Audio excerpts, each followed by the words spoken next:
Hello friends, welcome to my YouTube channel IAS Getwiz. इस video series में हम लोग आईएएस 383 को डिटेल में कंसेप्ट के साथ डिस्कस करेंगे। ये सीरीज का बेसिकली फर्स्ट पार्ट है आईएएस 383 का। So let's start. सबसे पहले इसकी अगर हम हिस्ट्री की बात करें कि when this code was initiated, कब ये सबसे पहली बार पब्लिश हुआ था, तो 1952 में ये इनिशियली पब्लिश हुआ था एंड देन 1963 में सबसे पहली बार रिवाइज हुआ। फिर उसके बाद 1970 में रिवाइज हुआ।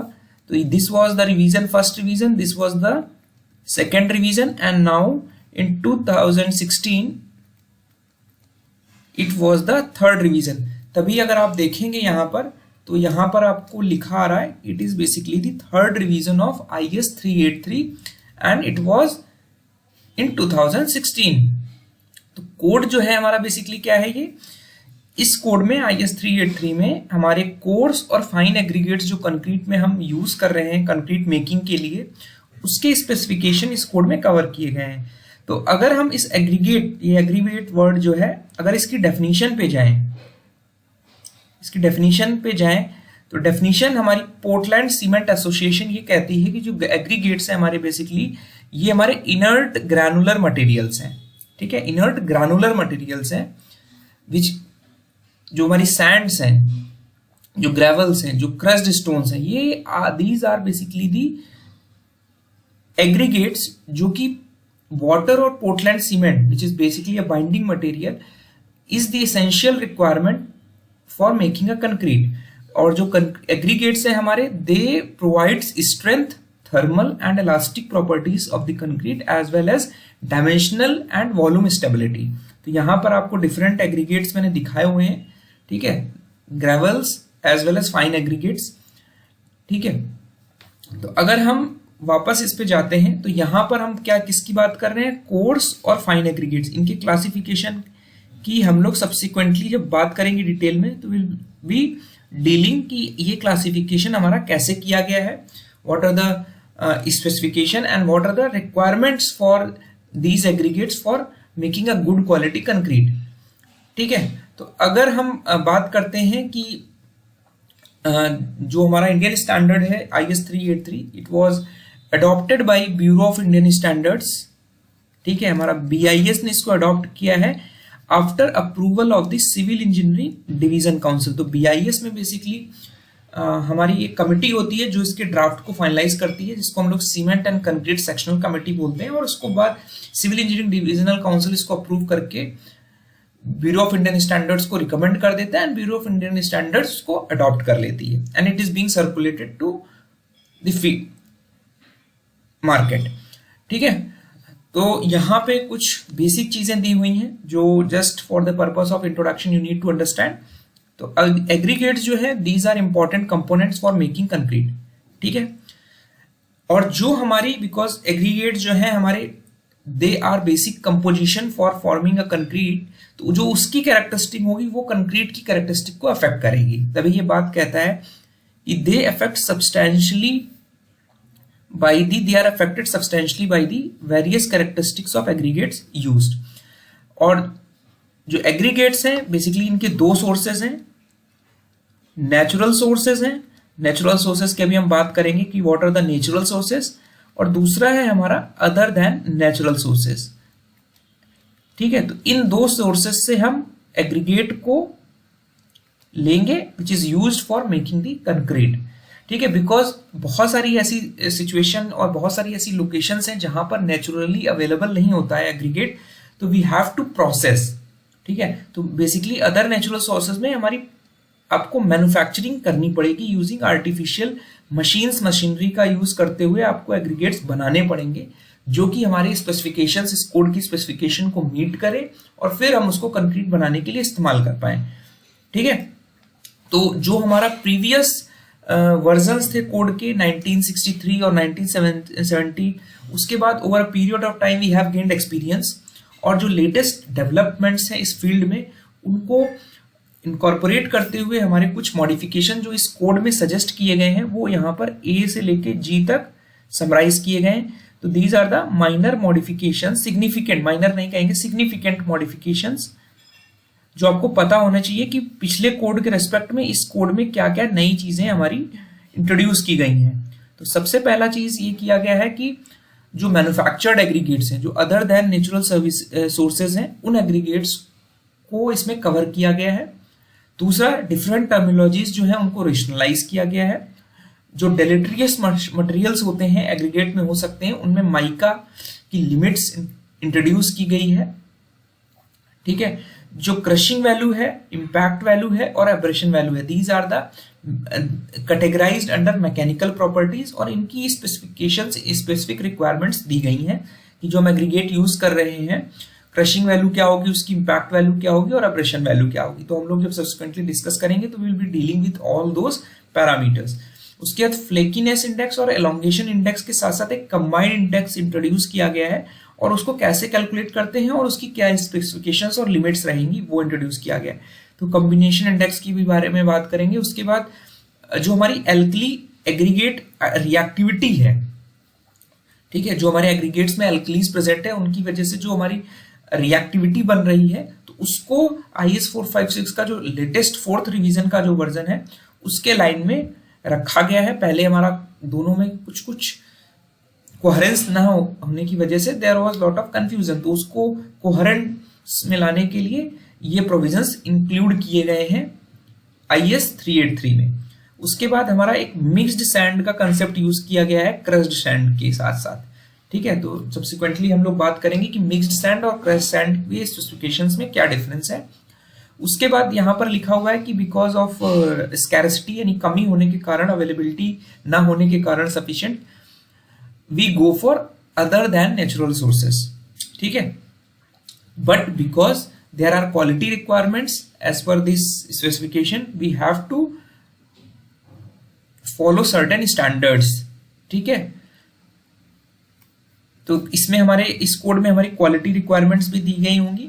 और जब आप मैन्युफैक्चर्ड एग्रीगेट्स यूज कर रहे हो, ठीक है, मैन्युफैक्चर्ड एग्रीगेट्स यूज कर रहे हो, तो you have to use certain materials जो कि डिफरेंट प्रॉपर्टीज इंपार्ट करेगा। ठीक है, बिकॉज नेचुरली अवेलेबल नहीं है तो आपको कहीं ना कहीं से यूज करना पड़ेगा। तो इस कोड में हमारा extent of utilization of iron slag, steel slag, copper slag, bottom ash from thermal power plants, recycled concrete aggregates, ये ध्यान रखिएगा, ये वर्ड आप यूज करेंगे, रिसाइकिल्ड कंक्रीट एग्रीगेट और रिसाइकिल्ड एग्रीगेट्स। ये बेसिकली आपको कहाँ मिल रहा है, C&D वेस्ट, जो आपकी buildings, RCC buildings, concrete buildings बनी हुई हैं, जब उनका आप डिसमेंटलिंग करते हो तो उस वेस्ट को हम बोलते हैं कंस्ट्रक्शन एंड डिमोलिशन वेस्ट। तो उस वेस्ट से ये दो टाइप के एग्रीगेट निकलते हैं, जिनको हम प्रॉपरली प्रोसेस करते हैं, क्रश करके उनको स्क्रीन करके प्रॉपरली वॉश करते हैं, and we make this recycled concrete aggregates and recycled aggregates. ठीक है, जो कि जिसका सोर्स हमारा जो है वो कंस्ट्रक्शन एंड डिमोलिशन वेस्ट है। अब ये जो इसको प्रॉपर शेप में लाने के लिए, प्रोसेस करने के लिए, we need a crusher plant. ठीक है, we need a crusher plant. तो मैन्युफैक्चर्ड एग्रीगेट्स बनाने के लिए हम इस तरह का एक क्रशर प्लांट यूज करते हैं। ठीक है, जिसमें various types of crusher are there and we source from different materials, और उसको क्रश करके हम जो हमारी डिफरेंट क्वालिटी रिक्वायरमेंट्स है उसको हम फुलफिल करते हैं। ठीक है, एक इसमें इंपॉर्टेंट चीज लिखी हुई है, a brief note on manufacture of various types of such aggregates is given in annexure A।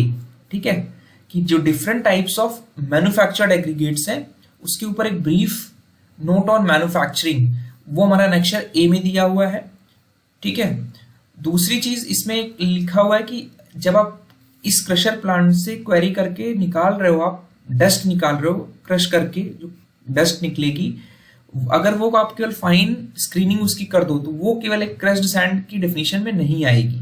ठीक है, that will not be crushed because वो that will not will be in conformity जो हमारी टेक्निकल रिक्वायरमेंट्स है sand की, वो crushed sand की requirements को फुलफिल नहीं करेगी। तो ये ध्यान रखना है कि क्वेरी डस्ट जो निकल रही है, fine screening of query crushing, query यानी जो आपने क्रशर प्लांट लगाया वहां से जो निकल रही स्क्रीन करने के बाद, वो cannot be called crusher sand as per clause 3.1.2।